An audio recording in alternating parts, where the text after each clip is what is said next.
पहा मुलींनो, आपण बेरजेची गणितं लिहिलेली आहेत. तुम्ही म्हणाल एवढी सोपी गणितं का दिली, पण आपल्याला गणित शिकता शिकता काय व्हावं, त्याची आवड निर्माण व्हावी, गणित कसं सोपं करून आपल्याला करता येईल हे कळावं, म्हणून आपण अशी गणितं लिहिलेली. आता पहा इथं 86 आहे, तर इथं त्याची काय केलेली आहे, उलट केलेली आहे संख्या. 86 चं उलट काय आहे, 68.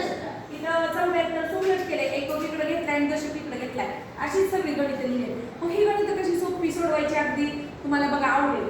हे असं व्हायची, 8ची बेरीज करायची. किती होतंय, 6 आणि 8 14. मग इकडं 4 घ्यायचे आणि इकडे घ्यायचे आणि इकडं 4 घ्यायचे. त्यानंतर काय करायचं, हे दोन्हीची बेरीज करायची. 4 आणि 1 किती रे, 5. आपण बघूया बेरीज बरोबर आली का. पहा 8 आणि 6 14, 4 ह्याच्याला गेला 1, 6 आणि 1 7, 7 आणि 8 15. आले की नाही बरोबर, असं करता येते. मग आता इथं पण म्हणजे तुम्हाला करता येईल बघा सोप्या पद्धतीने. 7 आणि 4 11, 11ला अशा 11 घ्यायचे आणि ह्या 1 ची बेरीज करायची. किती आली, 2.